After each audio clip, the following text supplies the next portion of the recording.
दोस्तों बहुत बहुत स्वागत है इस वीडियो में। अगर आप भी लोअर मिडिल क्लास या मिडिल क्लास फैमिली से बिलोंग करते हैं तो यह वीडियो आपके लिए है। आज हम बात करेंगे कि कैसे मिडिल क्लास के लोग एक जाल में फंसे हुए हैं और वह जाल है मिडिल इनकम ट्रैप। कैसे इससे बाहर निकला जा सकता है, क्या है रास्ता, तो आइए इस वीडियो के माध्यम से जानने की कोशिश करते हैं। मिडिल इनकम ट्रैप क्या है, इससे बाहर कैसे निकले। भारत की टोटल पॉपुलेशन में 31% फैमिली आज भी मिडिल इनकम ट्रैप में फंसे हुए हैं। वे डेली वेजेस या मंथली सैलरी पर डिपेंड है। ये 31% लोग आज भी अपने शाम के राशन का इंतजाम पूरे दिन काम करके मिले हुए मजदूरी के पैसों से करते हैं। लोग सेविंग नहीं कर पा रहे हैं। इसके पीछे का रीज़न है इतने महंगाई में लो वेजेस कम अर्निंग का होना। आपने अक्सर देखा होगा ट्रेन की जनरल कोच में बहुत ज़्यादा क्राउड होता है। इस कोच में मैक्सिमम मिडिल क्लास या लोअर मिडिल क्लास के लोग ट्रैवल करते हैं। असल में ये वो लोग हैं जो मिडिल इनकम ट्रैप में फंसे हुए हैं। ट्रेन का कोच भी डिसाइड करता है कि आपका क्लास क्या है। मिडिल इनकम ट्रैप में फंसे लोगों को जॉब पसंद है और मेरा बिल्कुल भी इंटेंशन नहीं है जॉब को गलत कहना। कुछ लोग अपना खुद का स्टार्टअप करने से डरते हैं। दोस्तों ऐसे में एक बुक रिकमेंड करना चाहता हूं जिसका नाम है रिच डैड पुअर डैड। दोस्तों रॉबर्ट कियोसाकी की यह बुक आपको मिडिल इनकम ट्रैप से बाहर लाने में मदद करेगी। सच में इंसान अपने सोच से गरीब होता है। आपने अक्सर लोगों के मुंह से सुना होगा कि जितनी चादर हो उतने ही पैर फैलाने चाहिए। दोस्तों इस स्टेटमेंट का सीधा मतलब है कि ज़्यादा बड़ा मत सोचो। हम मिडिल क्लास के लोग ट्रैप से इसलिए भी बाहर नहीं आ पाते हैं क्योंकि हम जिस माहौल में रहते हैं वहाँ लोग कुछ बड़ा नहीं सोच पाते। लोग जॉब को ही ज़्यादा प्रेफर करते हैं, चाहे वो गवर्नमेंट जॉब हो या प्राइवेट। दोस्तों हम जिस माहौल में रहते हैं, अगर हम गलती से किसी को बोल देते हैं कि हम आने वाले टाइम में BMW कार लेंगे तो लोग मजाक उड़ाते हैं और बोलते हैं BMW और वो भी तू। दोस्तों एक चीज़ और भी है जो आपको मिडिल इनकम ट्रैप से बाहर निकलने नहीं देती, वे है लोन पे चीज़ों को खरीदना। कुछ लोग शौक के लिए चीज़ें EMI पर ले लेते हैं, जैसे बाइक, आईफोन, कार, और इन चीज़ों की EMI उन्हें ट्रैप से बाहर नहीं निकलने देता है। EMI पर चीज़ें लेना गलत नहीं है, लेकिन शौक के लिए या दिखावे के लिए लेना गलत है। अगर आप फिर भी ऐसा करते हैं तो नो डाउट आप अपने आप को ट्रैप में डाल रहे हो।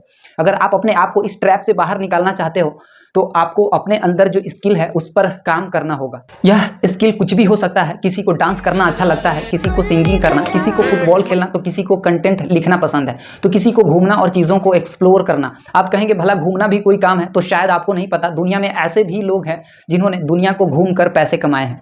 नाम है नोमाद शुभम, जिन्होंने महज 16 साल की उम्र में अपने करियर की शुरुआत मात्र एक स्मार्टफोन और ट्राइपॉड के साथ शुरू किया था। अब तक करीब 70 से भी ज़्यादा कंट्रीज़ को एक्सप्लोर कर चुका है। और दूसरे नंबर पे आता है लेक्सी एल्फोर्ड।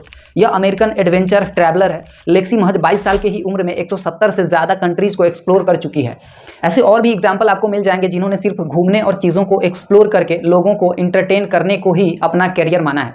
दोस्तों ज़्यादा पैसे कमाना है तो सीधा सा फंडा है कि आपको ज़्यादा लोगों के साथ कनेक्ट होना पड़ेगा। आप इसको ऐसे भी समझ सकते हैं जैसे जिस पॉलिटिकल पार्टी से लोग ज़्यादा कनेक्ट होते हैं, पैसा, पावर और रिस्पेक्ट उनके पास ज़्यादा होता है। टीचर बहुत है इंडिया में, लेकिन खान सर की ही अर्निंग लाखों में क्यों है? बाकी के टीचर एवरेज ही पैसा बना पाते हैं, ऐसा क्यों?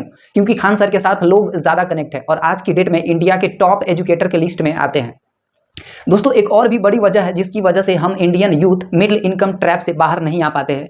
यह वजह है पारा सोशल रिलेशनशिप। जनरली इस रिलेशनशिप में लोग बाबू सोना धनिया पुदीना में फंस जाते हैं और यह मिडिल इनकम ट्रैप का बहुत बड़ा कारण माना जाता है। दोस्तों अगर आपको मिडिल इनकम ट्रैप से बाहर आना है तो आपको बाबू सोना धनिया पुदीना की लिस्ट से बाहर आना होगा, क्योंकि सभी लड़कियां श्रद्धा नहीं हो सकती। दोस्तों अगर आपको श्रद्धा के बारे में नहीं जानते हैं, अगर आपको नहीं पता है श्रद्धा कौन है, तो आपको मैं बता दूं श्रद्धा एक ऐसी लड़की है जिसने प्यार के साथ साथ अपने कैरियर को भी नहीं छोड़ा। UPSC की प्रिपरेशन के दौरान श्रद्धा को मनोज नाम के लड़के से प्यार हो जाता है। कुछ टाइम तक मनोज चक्की में काम करता है, फिर उसने कुत्ते टहलाने का भी काम किया जिससे मनोज को कुछ पैसे मिलते थे। हालात इतने बुरे हो गए थे, लेकिन फिर भी श्रद्धा मनोज को मैरिज प्रपोजल लेकर जाती है और बोलती है कि मनोज तुम चक्की में काम करो या IPS बनो, मैं सारी उम्र तुम्हारे साथ रहना चाहती हूँ। और आप यकीन नहीं करोगे, श्रद्धा ने न सिर्फ खुद बल्कि मनोज को भी IPS बना दिया। दोस्तों प्यार के साथ साथ कैरियर भी पॉसिबल है अगर आपका लाइफ पार्टनर 0.001% के लिस्ट में आता है तो। यहाँ पर 0.001% से मेरा मतलब है कि यह बहुत ही कम परसेंटेज होते हैं जिसमें आपका लाइफ पार्टनर वह आपके साथ लॉयल है। मतलब 100% में से 0.001% ही लड़की या लड़के श्रद्धा या मनोज का किरदार निभा पाते हैं। बाकियों के कास्ट मैच नहीं करते, कुछ के फैमिली नहीं मानते, तो किसी के कुंडली मैच नहीं करते। दोस्तों बेवकूफ़ मत बनो, ह्यूमन साइकोलॉजी को समझो। साइकोलॉजी के अनुसार 0.001% ही लड़की या लड़के होते हैं जो आपको अनकंडीशनली वे आपसे प्यार करते हैं। दोस्तों सोच कर देखो यहाँ पर सक्सेस रेशियो कितना कम है। यह तो UPSC की भी सिलेक्शन रेशियो से कम है।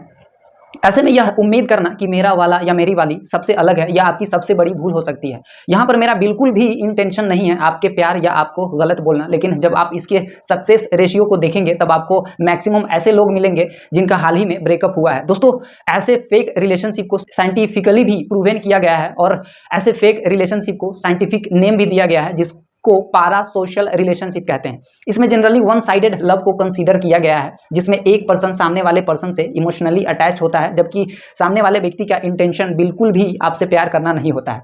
उसका सिर्फ और सिर्फ मकसद होता है आपको ऑब्जेक्ट की तरह इस्तेमाल करना, उसे सिर्फ अपना डिजायर पूरा करना होता है। इस पारा सोशल रिलेशनशिप को पारा सोशल रिलेशनशिप कहना गलत नहीं होगा, क्योंकि इसमें आप इमोशनली, फिजिकली और इकोनॉमिकली हर तरह से इस्तेमाल किए जाते हैं और इसमें आपका बहुत ज़्यादा टाइम जाता है। दोस्तों, आपको सोशल मीडिया पर ऐसे भी रिलेशनशिप देखने को मिलेंगे जिनका 3 साल, 5 साल और इवन 8 साल के बाद भी रिलेशनशिप ब्रेक हो गया है। एक अनुमान के मुताबिक इंसान सबसे ज़्यादा बुरा तब फील करता है जब उसको किसी ने ऑब्जेक्ट की तरह इस्तेमाल किया होता है। और कुछ लोग इतने बेशर्म होते हैं कि आपको डिप्रेशन की स्टेज पर या एंग्जाइटी के स्टेज पर लाकर बोलेंगे कि इसमें मेरी क्या गलती है। दोस्तों, अगर किसी ने आपको डिप्रेशन या एंग्जाइटी की स्टेज पर लाकर खड़ा कर दिया है और आपके मन में सुसाइडिकल थॉट्स आ रहे हैं, समझ नहीं आ रहा क्या करें क्या ना करें।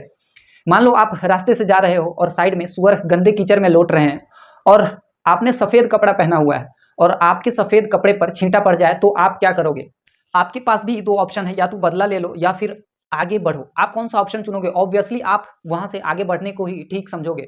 ठीक उसी तरह से सोचो, जब आप डिप्रेशन या एंग्जाइटी के स्टेज पर है, आपके पास भी 2 ऑप्शन है, या तो बदला ले लो उस इंसान से जिन्होंने आपको तकलीफ दिया है, या फिर माफ़ करो और आगे बढ़ो।